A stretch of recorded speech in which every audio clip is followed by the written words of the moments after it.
Hi everyone, my name is Mads. Welcome or welcome back to my channel and welcome to this video where we're going to be chatting all about my reading so far in 2024. Did I intend to film this video at the end of March so it was like a quarterly wrap up? Yes, I did. Is it now the middle of May and have I not posted a video in a hot minute?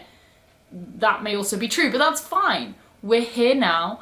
I just really want to update you on what I've been reading so far this year because I've read quite a lot, probably more than I expected to have read, and I feel like with videos being a little bit here and there, I just want to do a bit of a summary, let you know how it's all going, how's it going versus my reading goals, all of that jazz. So we're going to be talking through, as I said, how am I doing against the reading goals I set myself at the beginning of the year, some stats for what I've read up till the end of April is what I've gone with. I've not read very much in May, oops. And then we're going to do a very, very quick run through of everything I've read, as well as some books that were absolute highlights. But before we get into all of that, I very quickly want to let you know about the sponsor of today's video, which is Luisa. So I've worked with Luisa a few times across the years and truly cannot speak highly enough of their jewellery pieces. Luisa are a US-based jewellery brand and quite frankly have a huge variety of extremely well-priced pieces, and I just want to thank them for sponsoring today's video. So as I mentioned, I've worked with Luisa a few times over the years and continue to do so with the utmost confidence because quite frankly the pieces I've had from over the years have all lasted beautifully. I still wear those pieces today, other than one which was an ear cuff, which inspired me to actually get the piercing done, so I have no need for that anymore. But otherwise they just have absolutely gorgeous pieces at really affordable prices, starting at $39 with free shipping in the US and very affordable shipping elsewhere in the world. They also create all of their pieces with the planet in mind, so the brand is completely carbon neutral and climate neutral certified, offsetting 100% of their carbon production, so they're definitely also doing what they can to help the environment. This time the pieces I got from them are these two necklaces you can see here. I personally love having a very basic gold chain and I absolutely love stacking them, and I've had some in the past which have definitely not worn well over time, and having had these already for quite a while, they are wearing beautifully. And then probably the piece from them that I love most that I've ever had over the many years is this ring you can see here. Sorry, bit of an awkward angle. As you can see, I like wearing rings. Come on, why not? And this new black signet ring is my absolute favourite. It's so dainty, but I think such a nice everyday statement piece. And I also just have to say, from a personal perspective, as a non-binary person, I really enjoy Luisa's pieces because they're often quite lightweight and quite dainty for someone with naturally small fingers, but the pieces feel very neutral. Not that jewellery is gendered anyway, but they definitely feel like something that can work however you present, and I personally really appreciate that. And there is a huge variety on their website, so I absolutely recommend checking them out. There is a link in my description if you would like to do so. And thank you again to Luisa for sponsoring today's video. So, how is my reading going so far this year? I've got my trusty laptop with all of my statistics because I'm not going to remember them all. I could do a video at some point about how I track all of my reading. I did a video years ago and the principle is still the same, that primarily I use Goodreads and I use my reading spreadsheet, which is a many iterations removed version of G's from Book Roast's CAWPILE Spreadsheet. If you'd like to see an updated version of the reading spreadsheet I use and a bit of a walkthrough, let me know. I could film that. I love a spreadsheet. Some of you will know from back in the day when I was hosting readathons that was something I really enjoyed, so I've gone a bit overboard with mine, but it makes my life easier. So I will be using that to talk you through what I've read before. But let's start with a more overall picture. What were my reading goals and how am I doing in terms of achieving them? So I didn't have a ton of reading goals this year. I will link down below the video where I talked about kind of my plans for 2024 reading. But the first was to read 48 books, and that is excluding manga and excluding non-fiction because those are being counted separately. And up to the end of April, so the first 4 months of the year, the first third of the year, I have read 27 books. So well on track for that, doing pretty well, very happy. 48 was definitely less than I normally read, but I intentionally put it there because one of my goals was to be comfortable reading slower so that I can read bigger and more challenging books. And I'm doing pretty well with that, I think, on the whole. There's definitely a few books I've picked up which are ones I wouldn't have in the past for fear of how long they'd take me to finish. Not because I ever wanted to hit a certain number, but because I get a massive serotonin boost every time I finish a book, and I like having that. So definitely doing better with it this year, though at the same time I still enjoy finishing books, so sometimes I just want to whip through one in a day or two.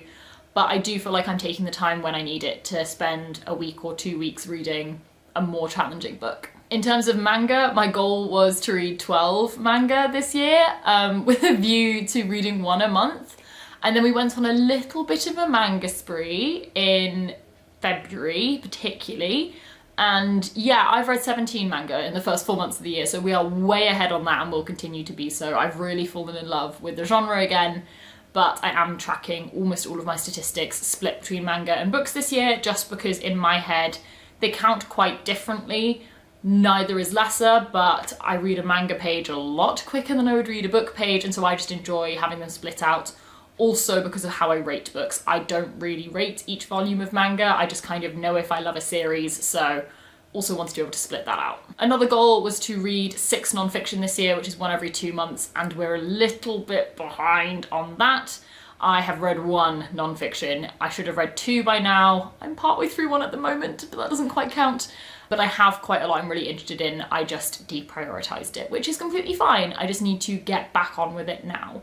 So a little bit behind, but there is so much time to make that up, I'm not concerned. And then another goal I had was to finish 3 series. I have finished 1 series, or at least what I'm classing as a series, and I'm pretty happy with that. Still got some time, definitely need to prioritize some bigger, sort of I'm thinking fantasy series towards the end of the year. Well, I want to say second half, we're not even halfway through, but you know what I mean. This next part of the year, and pick back up on that. But the series I did read, I read all in 1 month and I'm pretty proud of, so we're gonna take it as a win. And then the one goal, which I think it's pretty safe to say I'm failing miserably on, is hauling less books than I read was the goal. That is a goal every year and I feel like I fail every year. I have been more conscious of what I'm buying this year, but I've also had a few really great opportunities, be it a weekend book shopping in London with my mum, some publisher events, and going up to Scotland to see Christy and India and book shopping with them, where I've ended up buying quite a lot of books. So I'm currently in the red for that. I have hauled significantly more books than I've read, but I'm not too fussed. Overall, I feel like it could be pulled back, and I'm really gonna try from here on out. Whether I succeed is a whole different story, but at least I'm being more conscious about it. Okay, we're breaking out the laptop to do some actual statistics. If you see me looking down here, I do apologise. So let's get into it. How many books, everything have I read? What have I been reading? How have I been feeling about them? Let's go. So in total, I have read 42 things this year, which is split down into 24 books, 17 manga and 1 non-fiction, which I only count separately because I'm tracking how many non-fiction I read this year. And all of that altogether comes to 11,796 pages, which quite frankly is quite a lot. Not too mad at that. My best reading month so far, I would say, is April. I read 15 things in April and in February, but in April 10 of those were books and 5 were manga versus 11 being manga in February. So just feels to me like a slightly bigger achievement, because a volume of manga takes me about 30 minutes, which is really not very long compared to an average book. However, I will say April was only that successful because I did a 24-hour readathon at the beginning of the month, which I have a video for, where I read, I think, about 12 books in about 3 days, so it definitely slowed down after that. Just quickly to show it, I read 6 things in January, there's 1 ebook in here. I read 15 things in February, 6 things in March, and 15 things in April. Of the 42 things I've read so far this year, 40 of those have been first-time reads and only 2 rereads, which is not that much, which I'm pretty happy with. However, it gets a bit sadder when you look at star ratings. So I don't know why exactly books have been hitting differently this year. I don't know why. I'm not sure. And unfortunately, this has meant I've not been giving out 5 stars, and anyone that knows me knows I will give out a 5-star for basically anything. I am so easily pleased. If I've loved a book and it makes me feel something, then pretty much it's a 5-star for me. And I've had quite a lot of books this year which have hit 4.5, but there's a lot that have not quite tipped over, which is really sad. So in terms of 5-star books this year, I've only had 3 books, 1 non-fiction and 1 manga, which is really not a lot. And again, I don't really rate manga individual volumes, but one series I've read this year has absolutely taken a 5-star spot. So quickly to touch on those, only ones I've had are A Marvellous Light by Freya Marsk, The Charm Offensive by Alison Cochrane, and then A Little Life by Hanya Yanagihara. Now the even more disappointing thing about this, both of these are rereads. This is my only fiction book 5-star read that is new this year so far in 4 months, which for me is barely anything. And this is not saying I've not read a lot of fantastic books. I'll very quickly run through the 4.5 stars in a minute because there's quite a few of those. But personally, it's really sad. But I knew these were going to be 5 stars. They were when I first read them. That was the point of rereading them.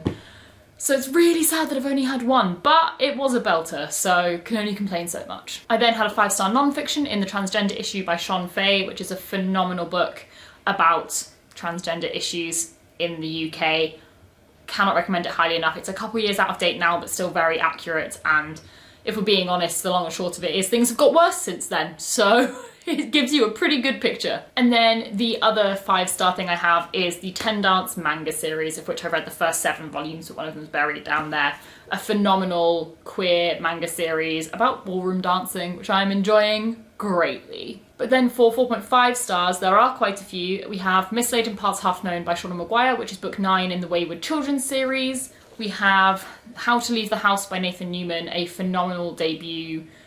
Just couldn't recommend it enough. We have In Defense of the Act by Effie Black. And then we have a lot of romance, because I do enjoy some romance. We have The Prospects by K.T. Hoffman, Reckless by Elsie Silver, Bride by Ali Hazelwood, and A Love Song for Ricky Wilde by Tia Williams. And then one manga, which is Orange, the complete series, volume 1, or the complete collection, volume 1, this chunky one. So yes, quite a lot of 4.5 star reads, but still disappointing to not be having more 5 stars personally. So looking at books, because I don't always rate manga, in total I've had 3 5-star reads, 13 within the 4.5 star camp, 6 within the 3-star camp, and 1 2-star read. No 1 stars, thank God.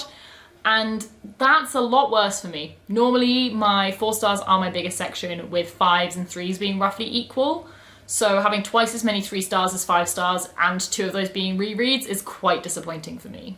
But in terms of what I'm reading, we're going to talk about genre very quickly. So my biggest genre I've read this year for books, again excluding manga because I count them differently, I have read 9 books in the sci-fi, fantasy, speculative, paranormal, dystopian kind of categories. I've read 7 romances and 5 literary fictions, and then 1 classic and a couple of contemporary other books. So definitely quite a wide spread of genres, but very much hitting the same ones I'm normally reading from in not dissimilar quantities. And then the genres of manga I've been reading are romance for Ten Dance and Cherry Magic, which comes to 8 volumes, thriller, which is 4 volumes of Spy Family. I don't know why I class it as thriller, but it's the closest genre I could find. If people can test that, please let me know. 4 fantasy manga, which is Girl from the Other Side and The Fox and Little Tanuki, and then 1 speculative manga, which is Orange. 1 fun stat I track, which is kind of in line with my am I buying or reading more, is of the books I'm reading, how many of them are books I owned prior to this year versus ones I've bought this year. And I have read 17 books that I had on my TBR prior to the beginning of this year, and 21 of them I got this year.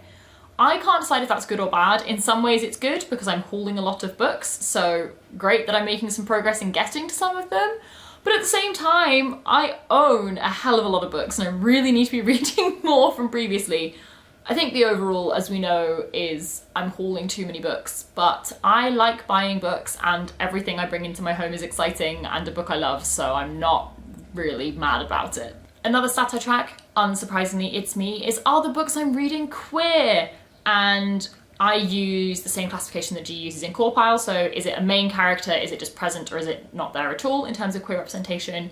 So for the books I've read, 13 out of 24 have a main character that is queer, 3 have queer characters present, and 8 of them had no queer characters at all, which is actually more than normal for me, but I think has come from reading some sci-fi, which definitely wasn't queer in the slightest. And then just a few of the lit fic and romances I've read also have had no queerness in them at all. For the manga, there have been 8 which have queer representation, which is basically all of Ten Dance, and then 9 haven't, but that's more expected for manga, at least the manga I read. I read a lot of queer manga, but at the moment I'm focusing on series such as Spy Family, which, as far as I'm aware, has no queer representation whatsoever. And then the final stat I read is, am I reading from authors I've read from before, or am I reading from authors that are new to me? And of the books I read, 11 were authors that were new to me and 13 were authors I'd read from before. Obviously keep in mind, if I'm reading in a series, by the second book it's going to be an author I've read from before, so that does add more to that. And very similarly in manga, I read 4 manga by authors I've not read from before and 13 that I have, because I'm trying to focus on working through some manga series at the moment. So I think those are the main statistics. As I said, it's been a pretty good reading year so far. It's not been a perfect year on many fronts, but I have been getting to a lot of books and I'm really happy with the variety of things I'm reading. It's felt a little bit all over the place at times, and I'm ready over the next few months to really focus in on some of the things I know and love and feel like I may have been neglecting, such as literary fiction and also fantasy. I did a big sci-fi kick reading the Red Rising series, which I'm very chuffed to have read. I read the first 3 books, I'm claiming it as a finished series. You can fight me, I don't care. It was a standalone trilogy. I am going to continue it, but I'm claiming that trilogy as a series anyway. That wasn't the point. I do want to get back to some proper fantasy as well, though I say that some of these series I'm going to be reading are probably also going to be sci-fi, such as the Skyward series by Brandon Sanderson. Now, as I've not been doing wrap-ups so far this year, I'm hoping to get onto them later in the year. I just thought I would run through super quickly every book I read and what star rating I gave it. If you want any more details, let me know, and if any books come up a load of times, I can do some recaps in case anyone's interested. And again, I won't be doing star ratings for manga. Starting off in January, I read YN, or Your Name, by Esther Yee, which I gave 3 stars. A Marvelous Light by Freya Marsk, which I gave 5 stars. Spy Family Volume 5 by Tatsuya Endo. Wild Things by Laura Kay, which I gave 3.5 stars. The Garden by Tomi Champion Adeyemi, which I gave 3 stars. And Mislaid in Parts Half Known by Shauna Maguire, which I gave 4.5 stars. In February, I started with Spy Family Volume 6 and 7. I then read Ten Dance Volume 1 by Inu Sato. I then read The Fox and Little Tanuki Volume 1 by Mitagawa, and Orange the Complete Collection Volume 1 by Ichiko Takano. I then read Ten Dance Volume 2 and The Fox and Little Tanuki Volume 2. Next up was Ten Dance Volume 3, 4, 5 and 6. Then I read The Transgender Issue by Sean Fay, which I gave 5 stars. The Picture of Dorian Gray by Oscar Wilde, which I gave 2.5 stars. Bride by Ali Hazelwood, which I gave 4.5 stars. And A Love Song for Ricky Wilde by Tia Williams, which I gave 4.5 stars. Moving on to March, I read Red Rising by Pierce Brown, which I gave 4 stars. I reread The Charm Offensive by Alison Cochrane, which I gave 5 stars. Golden Sun by Pierce Brown, which I gave 4 stars. Small Worlds by Caleb Azuma Nelson, which I gave 3.5 stars. The Hierarchies by Roz Anderson, which I gave 3 stars. And Morning Star by Pierce Brown, which I gave 4 stars. Then in April, I read Ten Dance Volume 7, Reckless by Elsie Silver, which I gave 4.5 stars. In Defense of the Act by Effie Black, which I gave 4.5 stars. Cherry Magic Volume 1 by Yu Toyota. An Education in Malice by S.T. Gibson, which I gave 4 stars. Couplets by Maggie Milner, which I gave 3 stars. How to Leave the House by Nathan Newman, which I gave 4.5 stars. The Prospects by K.T. Hoffman, which I gave 4.5 stars. Green Dot by Madeline Gray, which I gave 3 stars. Spy Family Volume 8. The Girl from the Other Side Volume 1 and 2 by Nagabe. The 7 Year Slip by Ashley Poston, which I gave 4 stars. A Little Life by Hanya Yanagihara, which I gave 5 stars. And finally, Here We Go Again by Alison Cochrane, which I gave 4 stars. So that's it, 42 things read, on track for most of the goals other than buying too many books, but what is new? I think that's it for this video. Let me know down below how your reading is going so far this year. Don't forget to check out Ana Luisa and all of their gorgeous pieces. But that is it for this one, so bye, and I'll see you in the next one.